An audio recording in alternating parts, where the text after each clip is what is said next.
스위스 취리히의 밤은 차가운 호수만큼이나 깊고 고요했다. 바노프 슈트라세의 화려한 불빛이 꺼진 지 오래였지만 최고급 호텔 보르 오락 바울 아울라즈의 펜트하우스 스위트룸안은 보이지 않는 전쟁의 긴장감으로 가득 차 있었다. 한유진은 노트북 화면에서 눈을 떼지 않았다. 그녀의 손가락은 키보드 위에서 소리 없이 춤을 추고 있었고 화면에는 수천 개의 암호화된 데이터 라인이 폭포수처럼 쏟아져 내렸다. 그녀의 맞은편에는 이 작전의 목표물인 스위스 비밀 은행의 부행장이 식은땀을 흘리며 앉아 있었다. 그의 가족은 지금 유진의 고용주인 타이탄전자 소속의 정리팀에 의해 안전하게 보호받고 있었다. 거의 다 됐습니다. 유진이 나지막이 말했다. 그녀의 목소리는 어떤 감정도 담고 있지 않았다. 마침내 마지막 방화벽이 무너지는 소리와 함께 그녀는 은행의 가장 깊숙한 곳에 숨겨진 고객 명단과 비밀 거래 내역이 담긴 서버에 접근하는 데 성공했다. 그녀는 필요한 데이터를 자신의 암호화된 서버로 전송하고 침입의 모든 흔적을 완벽하게 지웠다. 이제 당신의 역할은 끝났어요. 그녀는 부행장을 돌아보며 말했다. 오늘 밤 일은 그저 악몽일 뿐입니다. 깨어나면 모든 것을 잊으세요. 그게 당신과 당신 가족을 위한 최선의 선택일 겁니다. 그녀는 작은 USB 하나를 테이블 위에 올려놓았다. 그 안에는 그가 평생을 쓰고도 남을 돈이 담긴 무기명 계좌 정보가 들어있었다. 공포에 대한 대가이자 침묵에 대한 계약금이었다. 호텔을 빠져나온 유진은 취리히 호숫가를 말없이 걸었다. 차가운 새벽 공기가 그녀의 뜨거워진 머리를 식혀주었다. 그녀는 업계 최고의 산업 스파이였다. 그녀에게 불가능한 임무는 없었다.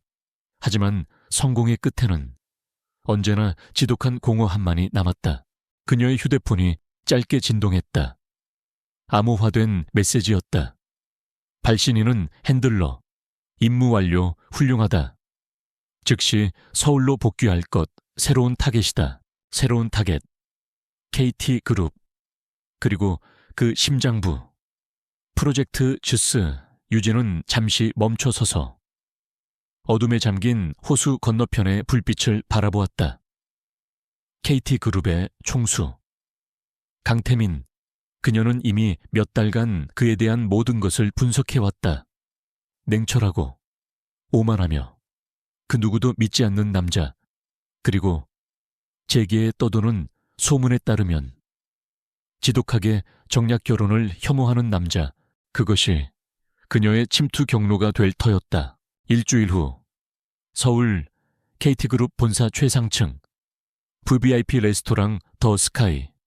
한유진은 약속 시간보다 정확히 5분 늦게 계산된 헐떡임을 연기하며 3번 룸의 묵직한 원목 문 앞에 섰다. 타이탄 전제서 그녀에게 내린 새로운 임무. 그것은 우연을 가장한 운명적인 만남이었다. 태민이 녀석은 예측 가능한 것들에는 쉽게 지루함을 느끼지. 녀석의 허를 찔러야 한다. 평범한 지원자가 아닌 하나의 사건이 되어야 한다는 뜻이다. 핸들러의 목소리가 귓가에 맴돌았다. 그녀는 흐트러진 머리카락을 정돈하고 옷매무새를 바로잡았다. 심장이 미친 듯이 뛰었지만 그것은 긴장감이 아닌 치밀한 계획이 실행되기 직전의 전율이었다. 똑똑. 들어오세요. 문 안에서. 나지막하고 차가운 목소리가 들려왔다. 유진은 심호흡을 한번 하고 조심스럽게 문을 열고 안으로 들어섰다. 늦어서 대단히 죄송합니다. 그녀는 90도로 허리를 숙여 사과부터 했다. 고개를 들었을 때 그녀의 눈에 들어온 것은 창가 테이블에 홀로 앉아있는 한 남자의 모습이었다. 강태민. 자료에서 수없이 보았던 얼굴. 하지만 실물은 그 어떤 사진보다도 더 차갑고 날카로우며 압도적이었다. 한유진입니다. 오늘 전략기획팀 신입사원 최종 면접에 응시했습니다. 그녀는 최대한 또렷한 목소리로 자신을 소개하며 남자의 맞은편 의자를 향해 걸어갔다. 그녀의 연기는 완벽했다. 그녀는 정말로 면접 장소를 착각하고 지각까지 한 절박한 지원자처럼 보였다. 강태민은 어이가 없었다. 그는 지금 맞선을 보러 나온 길이었다. 그런데 웬 낯선 여자가 들어와 면접을 보겠다고 하고 있었다. 하지만 동시에 흥미로웠다. 늘 똑같은 배경과 똑같은 표정을 한 여자들에게 둘러싸여 있던 그에게 잔뜩 긴장했지만 눈빛만은 살아있는 이 여자는 신선한 자극이었다. 그는 재밌는 장난을 쳐보기로 마음먹었다. 그는 팔짱을 끼고 의자의 등을 깊숙이 기댄 채 차가운 목소리로 물었다. 앉으시죠. 유진은 조심스럽게 의자에 앉아 허리를 꼿꼿이 세웠다. 태민은 유진이 내민 이력서를 받아볼 생각도 하지 않고 곧장 질문을 던졌다. 인생에서 가장 중요하게 생각하는 가치는 무엇이지? 유진은 잠시 당황하는 척 연기했다. 그리고는 미리 준비했던 답변을 꺼내놓았다. 신뢰와 책임감입니다. 신뢰라. 하지만 비즈니스 세계는 배신이 난무하는 곳인데 어떻게 신뢰를 지킬 수 있다는 거지? 그가 비꼬는 듯한 투로 다시 물었다. 태민은 처음으로 유진을 제대로 쳐다보았다.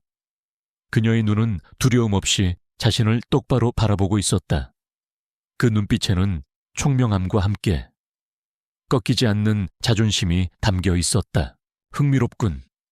태민은 짧게 내뱉고는 다음 질문을 던졌다. 결혼에 대해서는 어떻게 생각하나? 이것이 그녀가 기다렸던 질문이었다.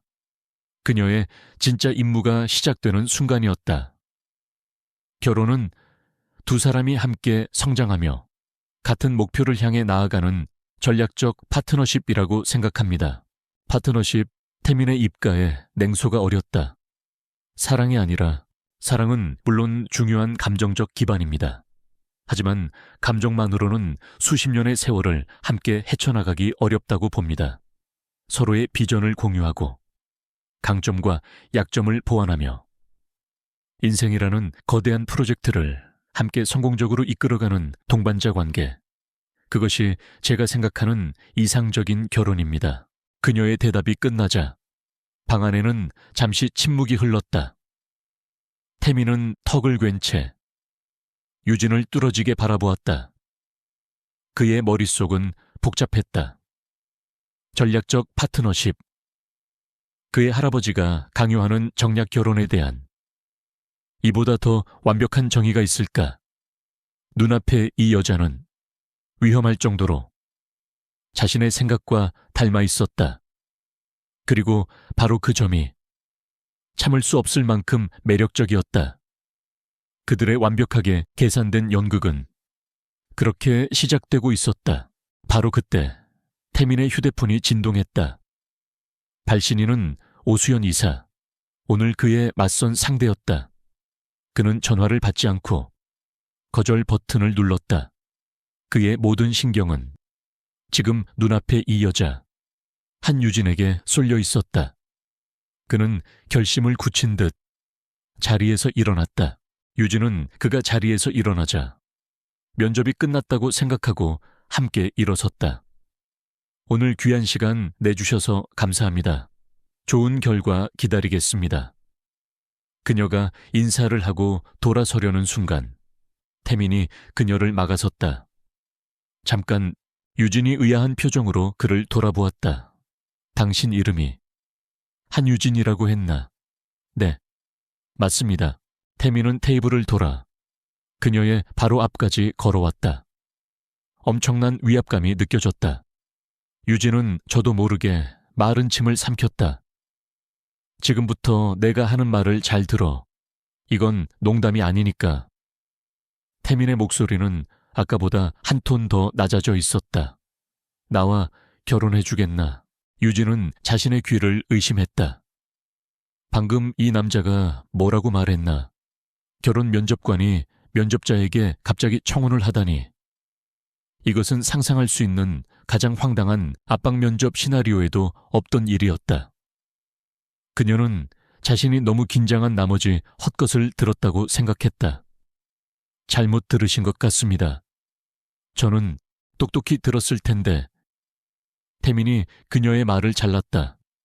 나와 결혼하자. 물론 진짜 결혼은 아니야. 계약 결혼이지. 계약 결혼이요. 유진의 머릿속은 이미 혼돈 그 자체였다.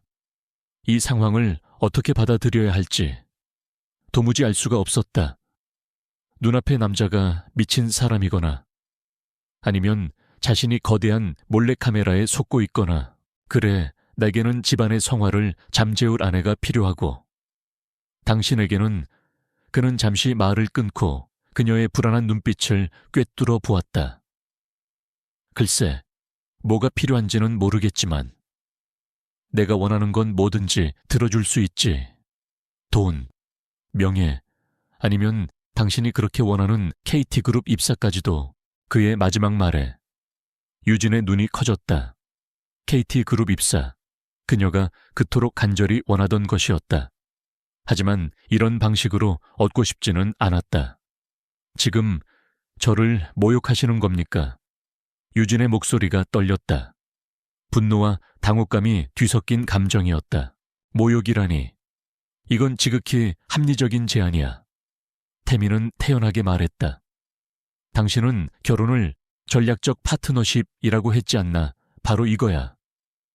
우리는 각자의 목표를 위해 서로를 이용하는 완벽한 파트너가 될 수 있어. 감정 소모도, 불필요한 기대도 없는 아주 깔끔한 비즈니스 관계지. 유진은 할 말을 잃었다. 눈앞의 남자는 오만하고 무례하며 제정신이 아니었다. 그녀는 더 이상 이곳에 머물 이유가 없다고 판단했다. 제안은 감사하지만 거절하겠습니다.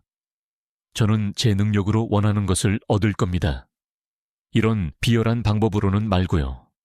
그녀는 차갑게 쏘아붙이고는 뒤돌아 문을 향해 걸어갔다. 그녀의 자존심이 이런 터무니없는 제안을 받아들이는 것을 허락하지 않았다. 문을 열고 나가려던 순간 등 뒤에서 태민의 목소리가 다시 들려왔다. 한유진 씨, 서류 심사는 통과했지만 최종 면접자 명단에는 당신 이름은 없던데. 유진의 발걸음이 우뚝 멈췄다. 그녀는 천천히 몸을 돌렸다. 그게 무슨 말씀이시죠? 태민의 입가에 처음으로 희미한 미소가 걸렸다. 그것은 승자의 미소였다. 여긴 안 해본 룸이 맞지만 KT그룹 면접 장소는 아니야. 여긴 내가 개인적으로 예약한 곳이지. 당신 방을 잘못 찾아온 거야. 순간 유진의 눈앞이 캄캄해졌다. 면접 장소를 착각했다고. 그럼 그녀가 지금까지 열변을 토했던 이 남자는 면접관이 아니었단 말인가. 온몸에서 피가 빠져나가는 느낌이었다. 최악의 실수. 아니, 이건 재앙이었다. 그녀의 창백한 얼굴을 보며 태민은 마지막 쐐기를 박았다. 아마 당신이 가야 할 면접은 이미 끝났을걸. 하지만 내 제안은 아직 유효해. 이 문을 나서는 순간 당신은 모든 것을 잃게 되겠지. 하지만 내 손을 잡는다면 당신이 상상하는 것 이상을 얻게 될 거야. 선택은 당신 몫이야. 유진은 망견자실한 채 문고리를 잡은 손에 힘을 주었다. 문 밖으로 나가. 이 모든 악몽을 끝내버리고 싶었다. 하지만 동시에 병든 어머니의 얼굴과 산더미처럼 쌓인 빚, 그리고 자신의 능력을 증명할 기회조차 얻지 못하고 무너져야 하는 절망적인 미래가 눈앞에 아른거렸다. 그녀는 고개를 돌려 방 안에 서 있는 남자 강태민을 바라보았다. 그는 여전히 오만한 표정으로 그녀의 선택을 기다리고 있었다. 악마의 유혹, 하지만 거부하기에는 너무나도 달콤한 제안이었다. 그녀의 손에서 힘이 서서히 빠져나갔다. 문고리를 놓은 손이 힘없이 아래로 떨어졌다. 유진은 천천히 아주 천천히 몸을 돌려 강태민을 마주했다.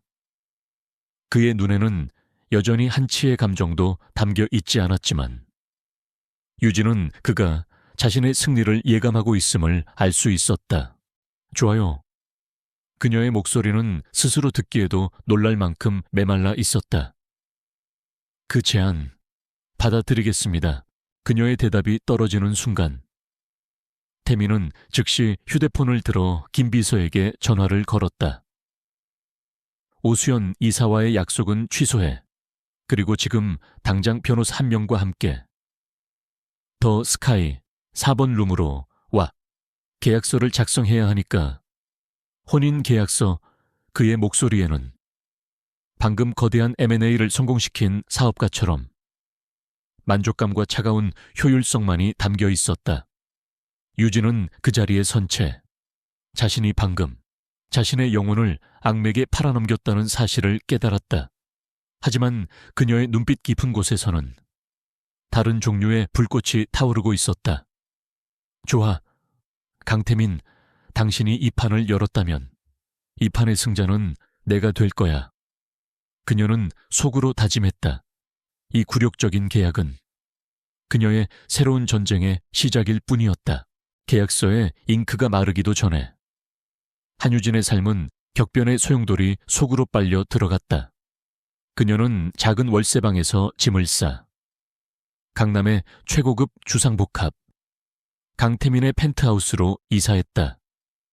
도시 전체가 발 아래 내려다 보이는 통유리창, 미니멀하면서도 값비싼 가구들로 채워진 집은 마치 잡지에 나오는 모델하우스 같았다. 그러나 그 넓고 화려한 공간 속에서 유진은 철저히 이방인이었다. 강태민과 그녀는 같은 집에 사는 하숙인이나 다름없었다.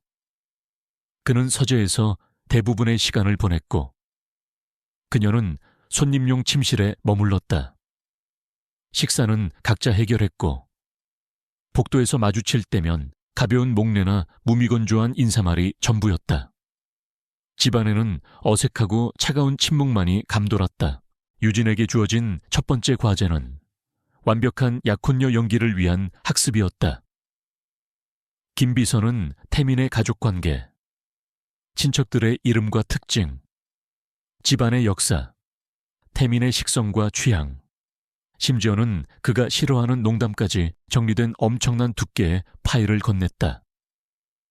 강태민 대표님은 알레르기는 없으시지만 해산물을 즐기지 않으십니다. 특히 굴은 혐오하십니다. 강 회장님께서는 바둑을 즐기시며 고전 문학에 대한 조예가 깊으십니다. 특히 이황과 이의의 사상을 논하는 것을 좋아하십니다. 작은 사모님께서는 명품 가방 수집이 취미이시며 칭찬에 약하십니다. 유진은 마치 수능을 준비하는 수험생처럼 그 모든 정보를 머릿속에 집어넣었다. 하지만 그녀의 진짜 임무는 밤에 시작되었다. 모두가 잠든 시간, 그녀는 자신의 방에서 타이탄 전자에서 제공한 특수 제작된 암호화 노트북을 켰다. 그리고 자신의 핸들러에게 첫 번째 보고서를 작성하기 시작했다. 작전명 프로메테우스 1차 보고, 작성자 아이리스 아이릿 1. 목표물 강태민 분석 알려진 대로 극도의 이성주의자. 하지만 예상외로 논리 뒤에 숨겨진 오만함이 가장 큰 약점임. 자신이 모든 상황을 통제하고 있다고 믿는 경향이 강함. 이 점을 역이용할 필요가 있음. 2. 침투 현황, 계약 약혼을 통해 목표물에 대한 물리적 접근권 확보 완료. KT그룹 전략기획팀 소속으로 위장신분 생성 초기 신뢰관계 형성은 성공적으로 판단됨.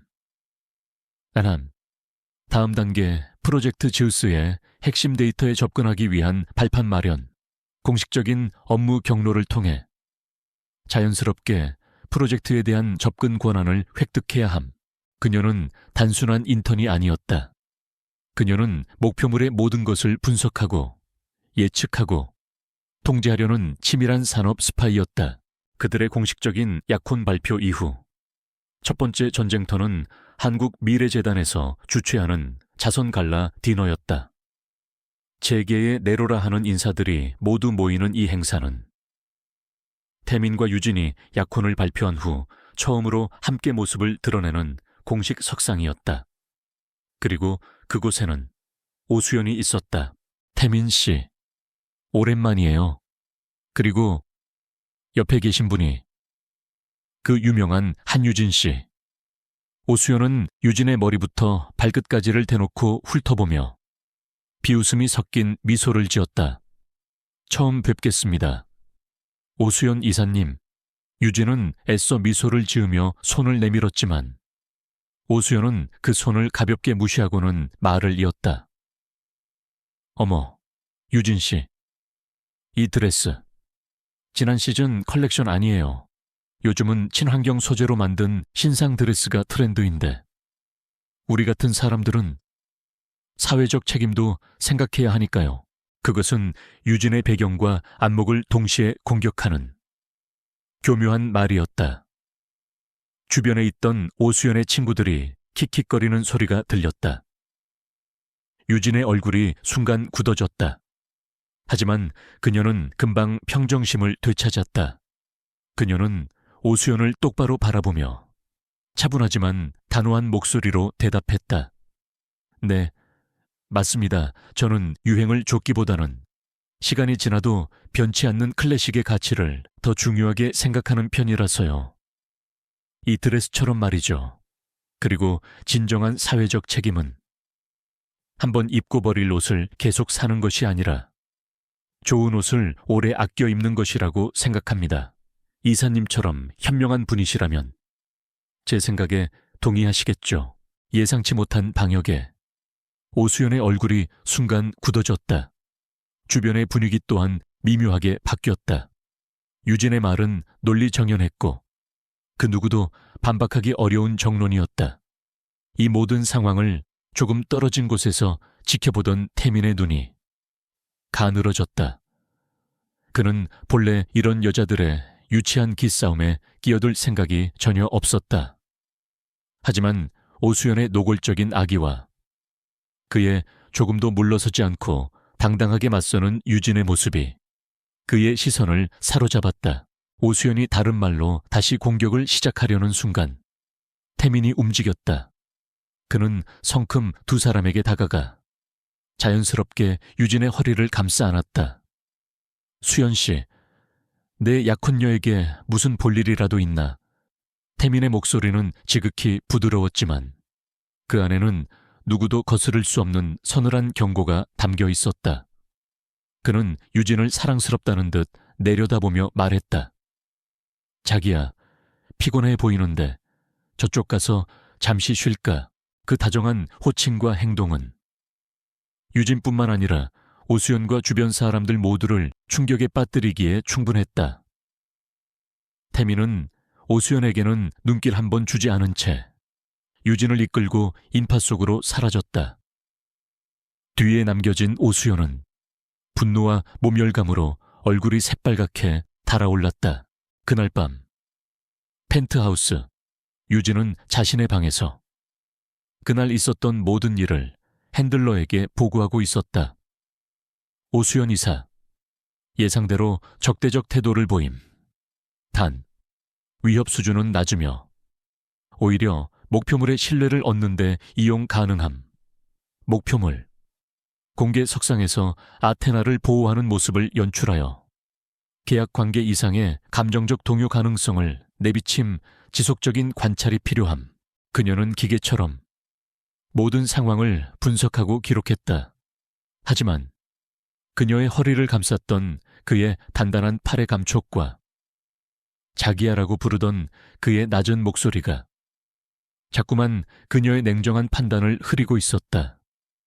정신 차려, 한유진. 이건 모두 연극이야. 너의 임무를 잊지 마. 그녀는 스스로에게 되뇌었다. 하지만 그녀의 심장은 그녀의 의지와는 상관없이 조금씩 다른 방향으로 뛰기 시작하고 있었다. 계약에 따라 유진은 KT그룹 전략기획팀의 대리 직급으로 정식 출근을 시작했다. 그것은 그녀가 꿈에 그리던 자리였다. 하지만 현실은 냉혹했다. 유진이 첫 출근을 하기도 전에 회사 내부에는 이미 그녀에 대한 악의적인 소문이 파다하게 퍼져 있었다. 총수에게 꼬리쳐서 낙하산으로 들어왔다.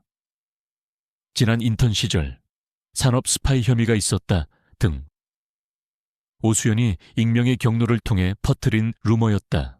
팀원들은 대놓고 그녀를 무시하거나 뒤에서 수군거렸다. 팀장은 그녀에게 누구라도 할 수 있는 자료 정리나 복사 같은 허드렛일만 시켰다.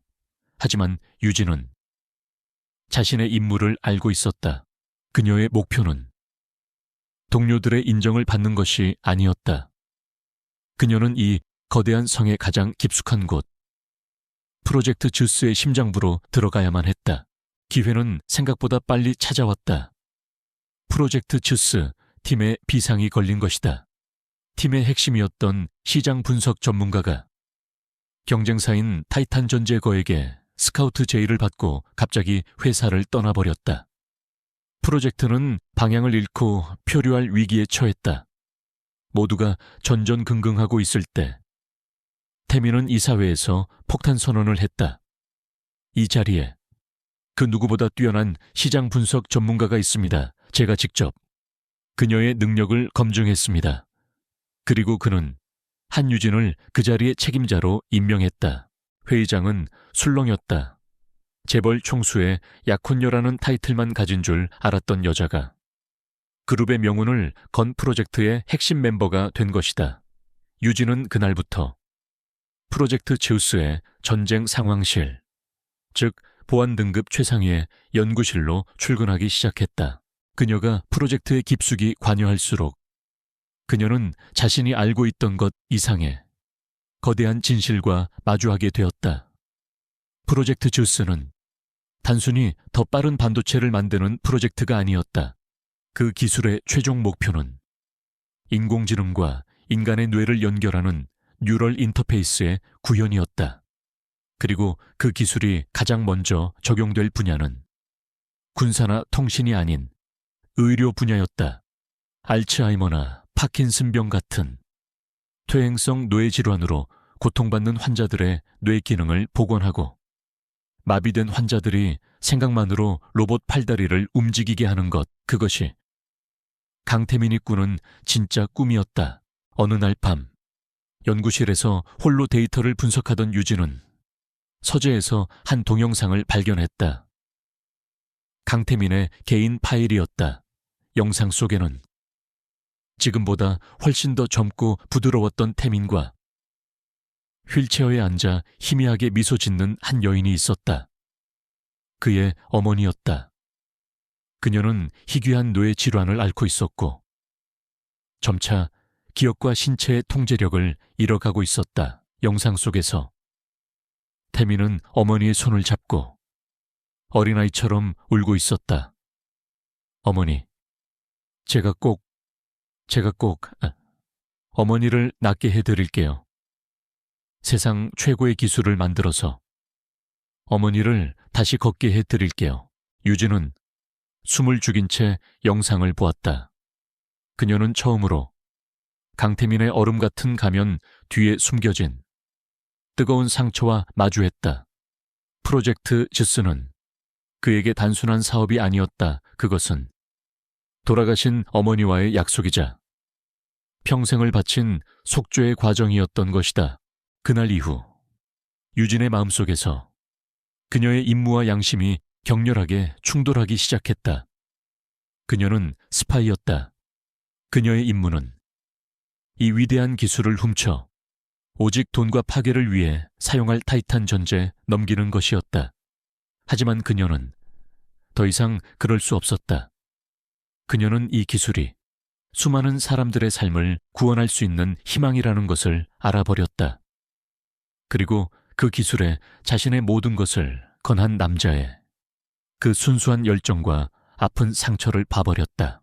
그녀는 자신이 사랑해서는 안 될 남자를 사랑하게 되어버린 것이다.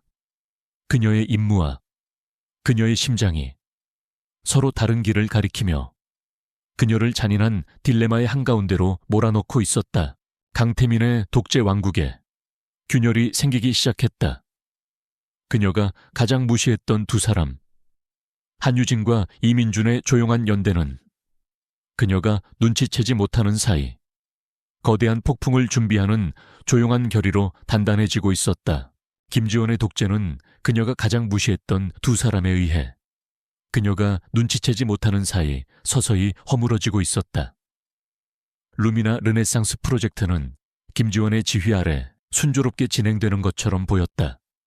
그녀는 연일 이어지는 임원회의에서 스포트라이트를 받았고 그녀의 이름은 사내 게시판에 성공 사례로 오르내렸다. 그날 이후 사무실의 역학관계는 미묘하게 변하기 시작했다. 유진은 더 이상 투명 인간이 아니었다. 팀원들은 그녀를 경애와 호기심이 뒤섞인 눈으로 바라보았다. 이전에는 눈길조차 주지 않던 직원들이 이제는 커피를 마시며 말을 걸어오거나 은근슬쩍 그녀의 배경에 대해 떠보려 했다. 그녀의 말에 민주는 고개를 갸웃거렸지만 더 이상 묻지 않았다. 그는 그저 유진이 도움이 필요할 때 언제든 돕겠다고 약속했다. 그날부터 유진의 방역이 시작되었다. 이것은 김지원이 그녀를 위해 완벽하게 깔아준 무대였다. 유진은 먼저 민준에게 스튜디오 발루아와 관련된 모든 공식적인 자료, 과거 작업물, 인터뷰 기사, 재무정보 등을 수집해달라고 부탁했다. 동시에 그녀는 자신의 개인적인 네트워크를 총동원하기 시작했다. 김지원은 자신의 손으로 판 함정에 스스로 갇힌 신세가 되었다. 유진을 내쫓기 위해 던져준 과제가 회사의 초미의 관심사가 된 프로젝트로 비상해버렸기 때문이다. 이제 그녀는 유진을 해고하기는커녕 오히려 그녀에게 의지해야 하는 굴욕적인 상황에 처했다. 하지만 그녀는 순순히 패배를 인정할 여자가 아니었다. 문제는 관리 대상 시트였다. 그곳에는 이민준 대리를 포함하여 뛰어난 업무 역량을 가졌지만 김지원에게 쓴소리를 마다하지 않았거나 그녀의 눈밖에 난 직원들의 이름이 적혀 있었다. 그리고 각 이름 옆에는 개인주의적 성향 강함, 조직 융화 노력 필요, 도전적 태도, 길들일 필요 있음 등 악의적인 코멘트가 달려 있었다. 김지원은 이 비밀 장부를 근거로 공식적인 인사평가 점수를 조작하여 자신의 사람들은 승진시키고 껄끄러운 직원들에게는 불이익을 주었던 것이다. 며칠 후 김지원은 유진을 자신의 사무실로 불렀다. 그녀는 이제 유진을 인턴이라고 부르지 않았다. 한유진 씨, 스튜디오 발루아와의 모든 커뮤니케이션 기록과 연락처 전부 내게 인계하세요. 이제부터는 내가 직접 지휘하겠습니다. 프로젝트의 주도권을 다시 빼앗아와 유진의 성공을 온전히 자신의 공으로 만들려는 속셈이었다. 그녀가 아우라 그룹의 회장 강민혁의 아내라는 사실은 회사 내에서는 비밀이었지만 결혼 전 그녀의 이름 한유진은 국제전략 컨설팅 업계에서 꽤나 알려진 이름이었다. 그녀는 파리에 있는 옛 동료에게 연락해 스튜디오 발루아의 수석 디자이너이자 설립자인 장피에르 뒤부아의 개인적인 성향과 예술 철학에 대한 비공식적인 정보를 수집했다. 그는 상업주의를 혐오하지만 자신의 예술을 진정으로 이해하고 존중하는 파트너에게는 마음을 여는 예술가였다. 죄송합니다. 팀장님. 유진은 정중하지만 단호하게 거절했다. 장피에르 씨는 저와의 개인적인 신뢰를 바탕으로 대화를 시작한 것입니다. 프로젝트의 연속성을 위해서라도 제가 직접 소통하는 것이 맞다고 생각합니다. 물론 모든 진행 상황은 팀장님께 투명하게 보고 드리겠습니다. 하지만 김지원은 설명할 수 없는 불안감에 시달리고 있었다. 팀원들은 그녀의 말에 절대적으로 복종했지만 그들의 눈에는 이전과 같은 경외심 대신 텅 빈 복종만이 남아있었다. 마치 폭군 앞에서 숨죽인 노예들처럼. 특히 그녀의 신경을 거스르는 것은 인턴 한유진과 이민준 대리의 관계였다. 두 사람은 대놓고 대화하는 일은 거의 없었지만 김지원은 그들 사이에 오가는 미묘한 눈빛과 조용한 공감대를 본능적으로 감지했다. 그녀가 이민준을 질책할 때 유진의 눈빛은 순간 차갑게 가라앉았다. 유진이 잡무에 시달릴 때 민준은 남몰래 그녀를 도왔다. 그것은 아주 작은 틈이었지만 견고하게 쌓아 올린 자신의 왕국을 무너뜨릴 수도 있는 위험한 균열이었다. 지금 내 말에 토를 다는 거야. 김지원의 얼굴이 험악하게 굳었다. 사실을 말씀드리는 겁니다. 유진은 조금도 물러서지 않았다. 결국 김지원은 분을 사귀며 물러설 수밖에 없었다. 유진과 민준은 며칠 밤을 새워가며 제안서를 만들었다. 그것은 일반적인 기업의 제안서가 아니었다. 화려한 수치나 기대 효과 대신 스튜디오 발루아의 예술적 연대기를 분석하고 그들의 디자인 철학이 루미나가 추구하는 진정성이라는 가치와 어떻게 만날 수 있는지에 대한 깊은 통찰을 담았다. 제안서의 제목은 본질의 예술이었다. 그것은 단순한 비즈니스 제안이 아니라 한 명의 전략가가 한 명의 예술가에게 보내는 존경심 가득한 러브레터였다. 이 소식이 상부에 알려지자 경영진은 이례적인 성공에 흥분하며 스튜디오 발루아와의 협업 계획을 이사회에 직접 보고하는 특별 프레젠테이션을 지시했다. 발표일은 사흘 뒤로 잡혔다. 그리고 발표자는 당연히 프로젝트를 총괄하는 김지원 팀장으로 지정되었다. 김지원은 다시 기회를 잡았다고 생각했다. 그녀는 유진에게 프레젠테이션에 필요한 모든 자료를 만들라고 지시했다. 자신이 발표 무대의 주인공이 되어 이 모든 성공이 자신의 뛰어난 리더십과 안목 덕분이라고 포장할 마지막 기회였다. 하지만 가장 결정적인 증거는 다른 곳에서 나왔다. 바로 인사평가 자료였다. 민주는 팀 내부 공용 폴더 깊숙한 곳, 여러 번의 위장 폴더 속에 숨겨져 있던 인사평가 참고 자료라는 이름의 엑셀 파일을 발견했다. 파일에는 암호가 걸려 있었지만 유진은 김지원이 평소에 사용하는 비밀번호 패턴, 자신의 이니셜과 생년월일의 조합을 기억해냈고 어렵지 않게 파일을 열 수 있었다. 유진은 군말 없이 그녀의 지시에 따랐다. 그녀는 밤을 새워가며 완벽한 발표 자료를 만들었다. 김지원이 어떤 연극을 준비하고 있는지 훤히 보였지만 유진은 개의치 않았다. 왜냐하면 그녀 역시 자신만의 마지막 무대를 준비하고 있었기 때문이다. 김지원은 자신의 사무실에서 유유히 차를 마시며 유진과 민준이 분주하게 움직이는 모습을 CCTV를 보듯 즐겼다. 그녀의 입계는 비웃음이 떠나지 않았다. 저것들, 지금 뭐 하는 건지 몰라. 인턴이 파리행 비행기라도 예약할 기세네. 그녀는 자신을 따르는 과장에게 낄낄거리며 말했다. 그녀의 머릿속에는 이미 유진의 인턴 계약 해지 통보서의 문구가 작성되고 있었다. 지시된 업무에 대한 이해도 부족 및 현저히 낮은 성과로 인해 아우라그룹 최고층에 위치한 대외의실. 도시의 정형이 한눈에 내려다 보이는 통유리창을 등지고 그룹의 핵심 임원들이 길고 무거운 마호가니 테이블에 둘러 앉아 있었다. 평소와 달리 마케팅 본부 임원들뿐만 아니라 날카로운 눈빛에 감사팀장까지 배석해 있어 회의실의 공기는 유난히 무겁고 팽팽했다. 마케팅 1팀 팀원들은 벽을 따라 놓인 보조 의자에 딱딱하게 굳은 채 앉아 있었다. 김지원은 한유진이라는 변수를 제거해야겠다고 결심했다. 그녀의 눈에 유진은 더 이상 순진한 인턴이 아니었다. 조용한 태도 뒤에 무엇을 숨기고 있는지 알 수 없는, 그래서 더더욱 불쾌하고 위험한 존재였다.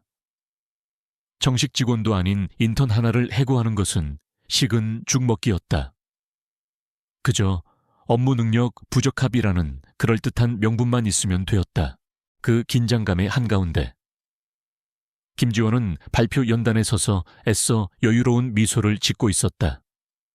오늘 이 자리에서 성공적인 프레젠테이션을 마치면 자신의 입지는 그 누구도 넘볼 수 없는 반석 위에 오를 터였다. 그녀는 슬쩍 벽 쪽에 앉은 한유진을 쳐다보았다. 초라한 인턴의 모습. 그녀는 속으로 비웃었다. 오늘 저 애송이의 역할은 자신의 성공을 돋보이게 할 배경. 그 이상도 이하도 아니었다. 마감 시한을 이틀 앞둔 날, 유진은 마침내 완성된 제안서를 장피에르 듀부아의 개인 이메일로 발송했다. 공식적인 스튜디오 대표 메일이 아닌 과거 인연을 통해 알아낸 그의 개인 주소였다. 메일의 내용은 짧고 간결했다. 오래전 당신의 작품에 깊은 영감을 받았던 한 명의 기획자로서 당신의 예술과 우리의 본질이 만나는 지점에 대한 작은 비전을 공유하고 싶습니다. 그럼 지금부터 스튜디오 발루아와의 협업 프로젝트 보고를 시작하겠습니다. 김지원이 발표를 시작하려던 바로 그 순간, 그녀는 마치 이제야 발견했다는 듯 과장된 놀람과 함께 외쳤다. 이게 왜 이러지? 발표 파일이 열리지를 않잖아. 그녀는 당황한 척하며 유진을 매섭게 쏘아붙였다. 한유진 씨, 이게 어떻게 된 일이죠? 어젯밤 마지막으로 파일을 정리한 게 당신이잖아. 이렇게 중요한 발표를 앞두고 파일을 손상시킨 거야. 이것은 한 사람의 아이디어를 훔친 것과는 차원이 다른 팀 전체를 사유화하고 직원들의 미래를 농락한 용서받을 수 없는 범죄였다. 이럴 수가. 텅 빈 사무실. 모니터의 푸른 빛만이 두 사람의 얼굴을 비추고 있었다. 민주는 자신의 이름 옆에 달린 악의적인 코멘트를 보며 말을 잇지 못했다. 그동안 자신이 아무리 노력해도 제대로 된 평가를 받지 못했던 이유. 입사 동기들이 하나둘 승진할 때 자신만 제자리에 머물러야 했던 이유가 바로 이것 때문이었다. 깊은 무력감과 분노가 그를 덮쳤다. 마지막 순간에 유진에게 모든 책임을 뒤집어 씌워 회의가 시작되기도 전에 그녀를 무능하고 부주의한 인턴으로 낙인 찍으려는 비열한 수작이었다. 팀원들의 당황한 시선, 임원들의 의심스러운 눈초리가 모두 유진에게로 향했다. 하지만 유진은 자리에서 일어나 예상했다는 듯 침착하게 말했다. 이제 남은 것은 기다림뿐이었다. 하루가 지났지만 아무런 답장이 없었다. 사무실의 공기는 유진을 중심으로 점점 더 차가워졌다. 팀원들은 이제 노골적으로 그녀를 없는 사람 취급했다. 김지원은 의기양양하게 사무실을 오가며 유진의 책상을 보란 듯이 쳐다보곤 했다. 민주는 시간이 흐를수록 초조해졌지만 유진은 여전히 평소와 같은 평온함을 유지하며 묵묵히 자신의 일을 했다. 걱정 마십시오. 팀장님, 혹시 모를 사태에 대비해 제 개인 USB에 3중으로 백업해 두었습니다. 그녀는 조용히 연단으로 걸어가 자신의 USB를 노트북에 꽂았다. 화면에는 완벽하게 준비된 프레젠테이션 첫 장이 즉시 떠올랐다. 그 모습에 임원들 사이에서는 나지막한 감탄이 흘러나왔다. 김지원은 예상치 못한 방역에 얼굴이 살짝 굳었지만 이내 표정을 관리하며 발표를 시작했다. 다음 날 오전 전체 팀 회의 시간. 김지원은 평소보다 더 과장된 미소를 지으며 새로운 안건을 꺼냈다. 여러분도 알다시피 우리 루미나 르네상스 프로젝트의 핵심은 예술과의 만남입니다. 그래서 저는 아주 대담한 아이디어를 하나 구상했습니다.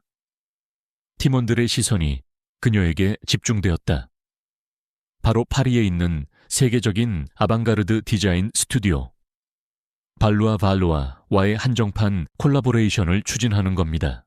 발표는 유진이 밤새 만든 자료 덕분에 흠잡을 데 없이 완벽했다.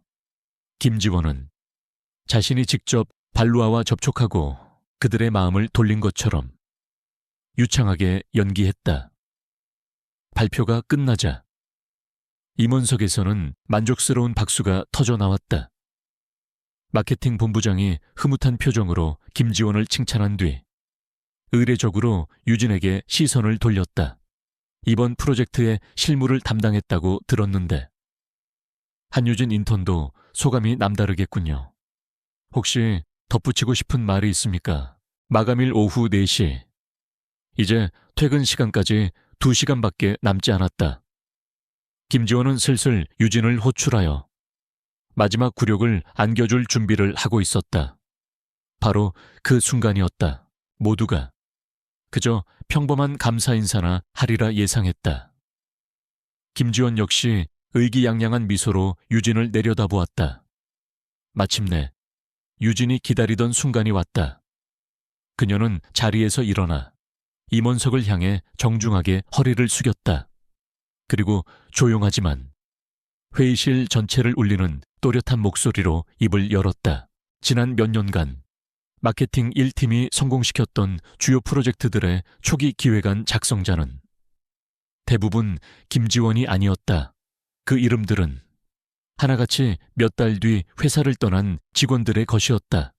김지원은 재능 있는 직원의 아이디어를 초기 단계에서 가로챈 뒤 그 직원이 견디지 못하고 회사를 나가게 만들고 그 공을 온전히 자신의 것으로 만드는 비열한 수법을 반복해왔던 것이다. 이 자리에 설 기회를 주셔서 감사합니다. 먼저 스튜디오 발루아와의 협업은 본질과 진정성이라는 가치를 저희와 그들이 공유했기에 가능했습니다. 거기까지는 평범한 소감이었다. 하지만 그녀의 다음 말은 회의실의 공기를 얼어붙게 만들었다. 그리고 이 철학은 사실 제가 입사 초기에 제안했던 루미나 새로운 탄생 프로젝트에서 처음 시작되었습니다. 조용한 사무실에 모두에게 생소한 알림음이 울려 퍼졌다. 유진의 노트북에서 나는 소리였다. 화상통화 연결음이었다. 팀원들의 시선이 모두 유진의 노트북 화면으로 쏠렸다. 화면에는 낯선 외국인의 이름이 떠 있었다. 점피에르 두부아. 유진이 자신의 노트북을 연단 스크린과 연결하자 화면에는 2개의 문서가 나란히 떴다. 하나는 그녀가 작성했던 루미나, 새로운 탄생의 초안 파일이었고 다른 하나는 김지원이 본부장에게 보고했던 루미나 르네상스의 최종 기획안이었다. 파일 생성 날짜와 시간 기록이 선명하게 찍혀 있었다. 누가 봐도 명백한 표절이었다. 회의실은 순간 찬물을 끼얹은 듯 조용해졌다. 스튜디오 발루아. 그곳은 상업적인 협업을 극도로 꺼리는 것으로 유명한 예술가들의 자존심으로 똘똘 뭉친 집단이었다. 지금까지 전 세계의 수많은 글로벌 기업들이 천문학적인 액수를 제안하며 협업을 시도했지만 번번이 문전박대당했다는 것은 업계에 널리 알려진 사실이었다. 이게 무슨... 김지원의 얼굴이 하얗게 질렸다. 회의실은 술렁이기 시작했다. 헛소리야 저건 내가 밤새워서 만든 내 아이디어야. 네가 뭔데 감히. 김지원은 이성을 잃고 소리쳤다. 유진은 그녀의 발악에도 아랑곳하지 않고 다음 슬라이드를 넘겼다. 김지원 팀장님의 리더십 아래 팀원들의 창의성은 존중받지 못했습니다. 아이디어를 도용당하는 일은 이번이 처음이 아니었습니다. 배신이 만연할수록 신뢰의 가치는 더욱 빛난다고 생각합니다. 유진의 목소리에는 힘이 실렸다. 모두가 단기적인 이익을 위해 신뢰를 저버릴 때 굳건히 신뢰를 지키는 사람이나 기업은 결국 가장 강력한 자산을 얻게 됩니다. 그것은 평판과 명성입니다. 화면에는 이민준과 함께 찾아냈던 비밀 엑셀 파일, 인사평가 참고 자료가 나타났다. 충성파와 관리 대상으로 나뉜 팀원들의 명단과 그 옆에 달린 악의적인 코멘트들이 모든 임원들의 눈앞에 적나라하게 드러났다. 팀원들은 지난 수년간 능력과 성과가 아닌 팀장에 대한 개인적인 충성도에 따라 부당하게 평가받아 왔습니다. 이것이 마케팅 1팀의 높은 이직률과 낮은 업무 만족도의 실체입니다. 민준의 눈이 믿을 수 없다는 듯이 커졌다. 사무실의 모든 소음이 멎었다. 김지원의 사무실 문이 살짝 열리고 그녀의 의심스러운 눈초리가 밖을 살폈다. 유진은 잠시 심호흡을 하더니 침착하게 통화 수락 버튼을 눌렀다. 벽 쪽에 앉아있던 이민준 대리가 조용히 고개를 끄덕였다. 다른 몇몇 피해자들도 침묵으로 유진의 말에 동의했다. 감사팀장의 눈이 서늘하게 빛나기 시작했다. 모든 것이 폭로되자 김지원은 완전히 궁지에 몰렸다. 그녀는 광기 어린 눈으로 유진을 손가락질하며 외쳤다. 저건 조작이야. 저 인턴이 나를 모함하려고 전부 꾸며낸 거라고. 여봐요. 당장 저 애 좀 여기서 끌어내. 유진은 조용히 그의 어깨를 두드렸다. 그녀의 눈빛은 분노를 넘어 차가운 결의로 불타고 있었다. 이제 모든 조각이 맞춰졌어요. 그녀가 말했다. 김 팀장은 단순한 도둑이 아니에요. 자신의 왕국을 지키기 위해 팀 전체를 병들게 하는 암적인 존재예요.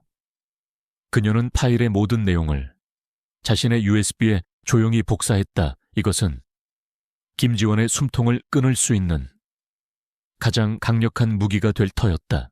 회의실은 통제불능의 아수라장이 되었다. 바로 그때였다.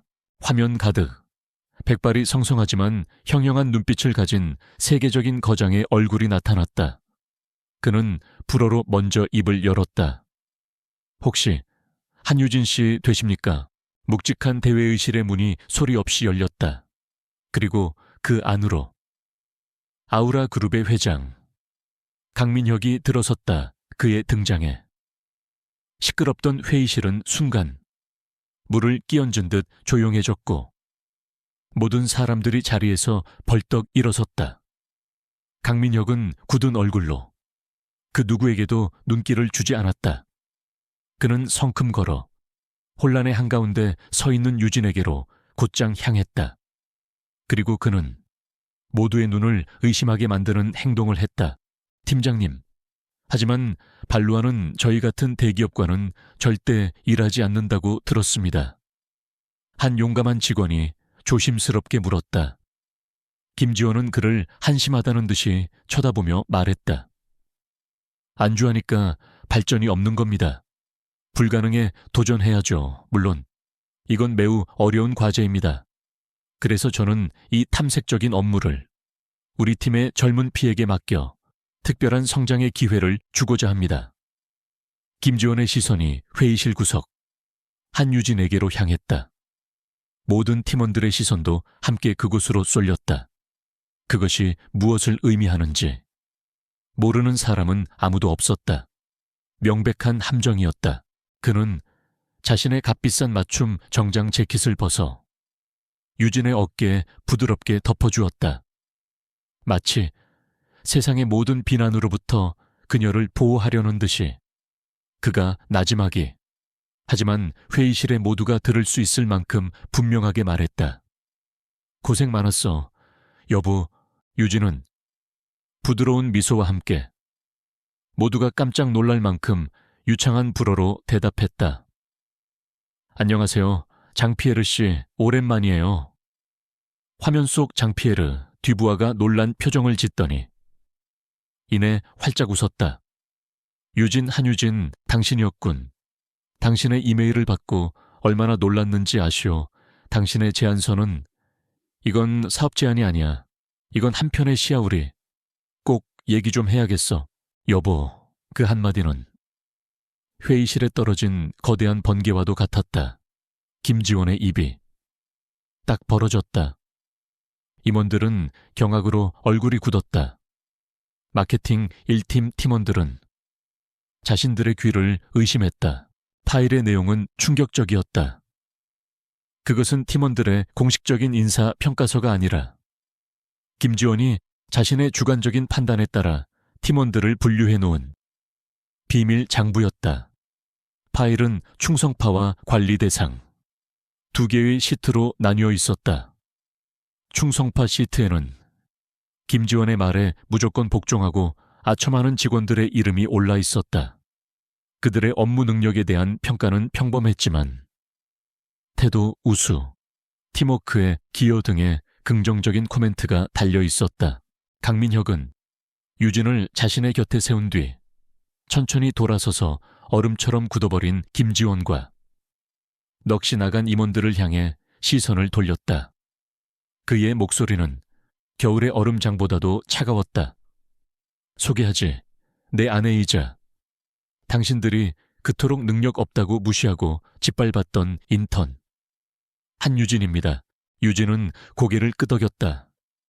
물론이죠. 저도 그러길 바랐어요. 그 선언과 함께 김지원의 세상은 무너져 내렸다. 한유진 인턴, 네. 팀장님. 유진은 자리에서 일어섰다.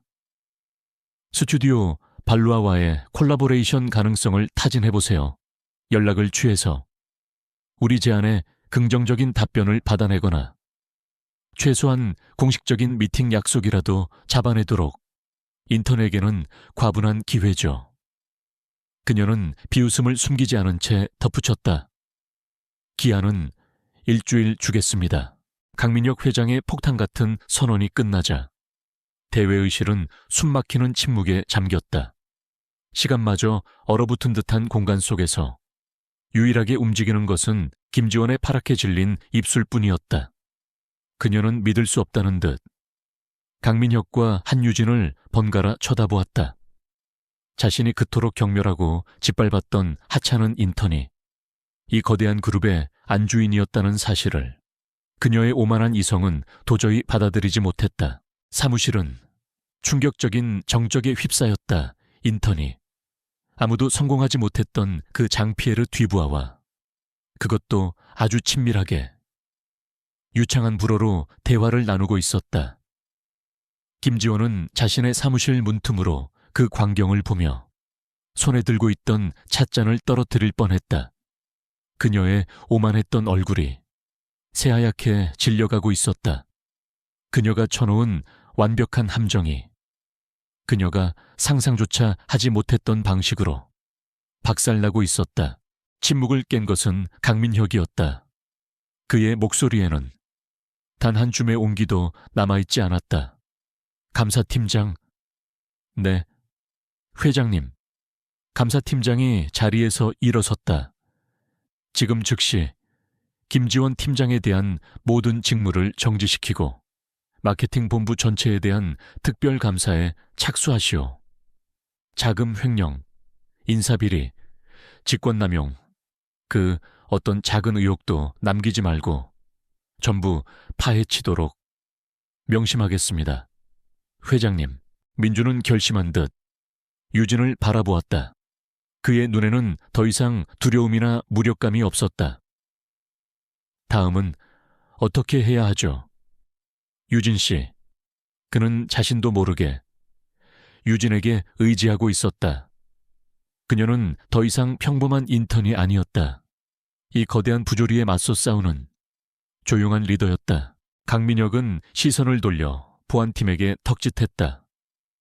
김지원 씨를 사무실 밖으로 안내해 회사 내 모든 자산에 대한 접근을 즉시 차단하고. 잠깐만요, 회장님. 이건 오해입니다. 저 인턴이. 아니, 저 여자가 회장님을 속인 겁니다. 저는 억울합니다. 김지원은 마지막 발악을 하듯 소리쳤지만 그녀의 외침은 공허한 메아리가 될 뿐이었다. 건장한 보안팀 직원들이 다가와 그녀의 양팔을 잡았다. 그녀는 힘없이 끌려나가면서도 유진을 향한 저주 어린 눈빛을 거두지 않았다. 쾅 하고 대외의실 문이 닫히고 나서야 길고 길었던 그녀의 독재는 비로소 막을 내렸다. 한유진과 장피에르 뒤부아의 화상통화가 끝난 후 마케팅 1팀 사무실은 마치 시간이 멈춘 듯한 정적에 휩싸였다. 팀원들은 유령이라도 본 사람들처럼 멍하니 유진을 쳐다보았다.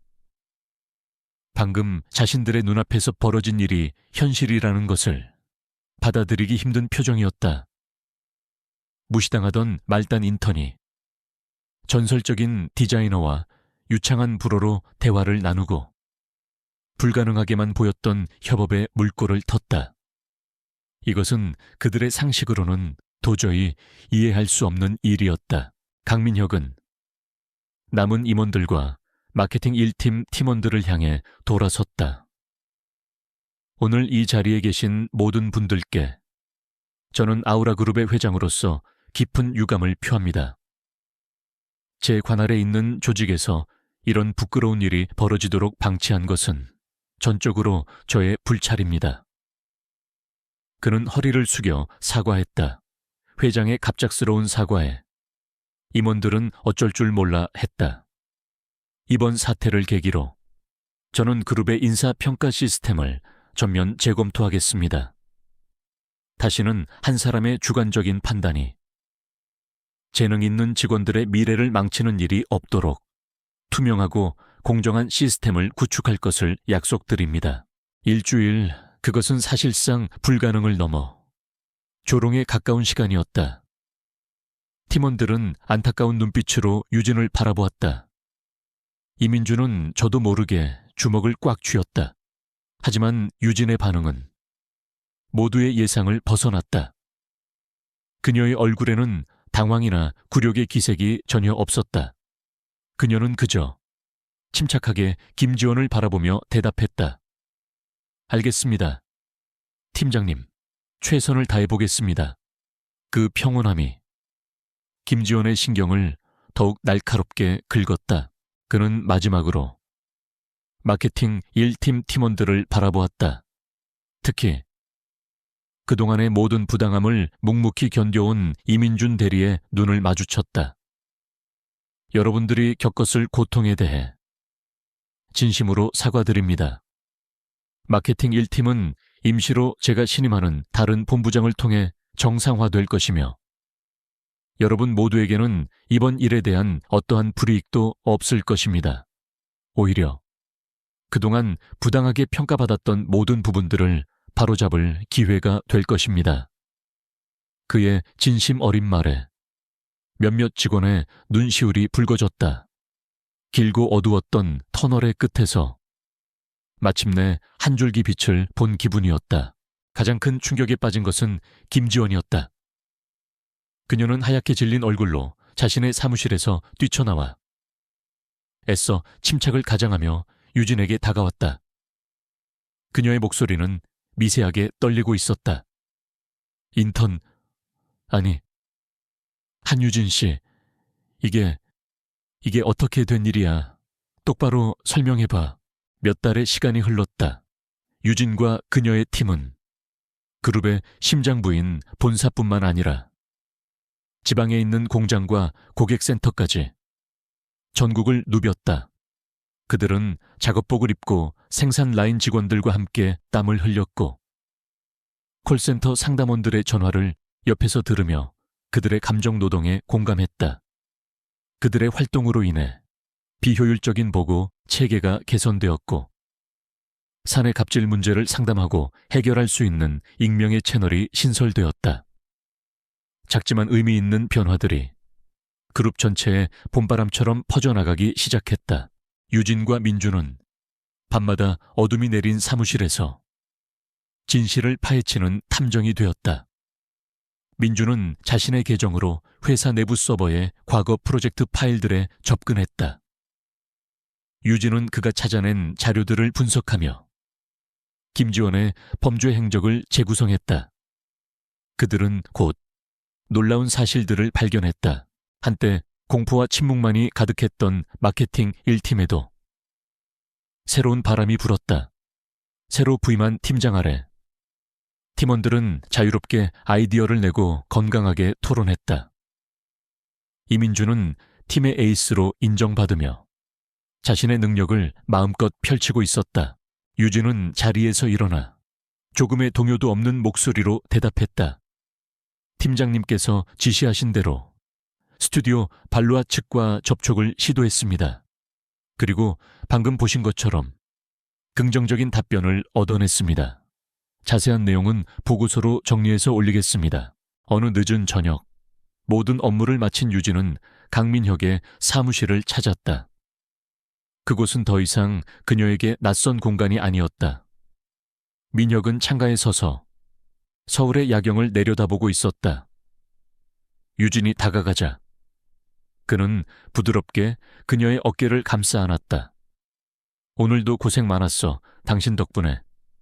요즘 회사 분위기가 정말 많이 달라졌어. 아직 시작일 뿐인걸요. 유진이 그의 품에 기댄 차에 말했다. 그래도 이제는 다들 조금 더 웃으면서 일하는 것 같아서 기뻐요. 회의가 끝나고 팀원들은 약속이라도 한 듯 유진의 자리를 피했다. 실패가 예정된 과제를 떠안은 사람과 엮여봤자 좋을 게 없다는 계산적인 침묵이었다. 오직 이민준만이 그녀에게 다가와 작은 목소리로 말했다. 유진 씨, 괜찮으세요? 이건 명백히. 괜찮아요. 민준 씨. 유진은 부드럽게 그의 말을 막았다. 그녀의 눈은 오히려 조용한 투지로 빛나고 있었다. 오히려 기회일지도 몰라요. 두 사람은 한동안 말없이 도시의 불빛을 바라보았다. 저 수많은 불빛들 아래에서. 아우라 그룹의 직원들은 이제 조금 더 나은 내일을 꿈꾸며 잠자리에 들 것이다. 유진은 자신이 그 작은 변화에 기여했다는 사실에 가슴 벅찬 보람을 느꼈다. 그녀는 더 이상 인턴도 단순히 회장님의 아내도 아니었다. 그녀는 자신의 능력과 신념으로 아우라 그룹의 어두운 구석에 빛을 가져온 사람. 한유진 그 자체였다. 그녀와 그녀의 남편이 함께 만들어갈 아우라 그룹의 새로운 새벽은 바로 지금 이 순간 시작되고 있었다.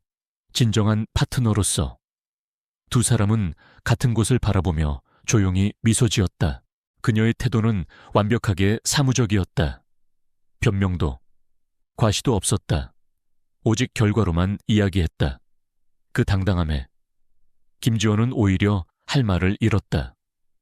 어떻게든 유진의 공을 깎아내리거나 트집을 잡으려 했지만 모든 팀원들이 지켜보는 앞에서 섣불리 행동할 수는 없었다.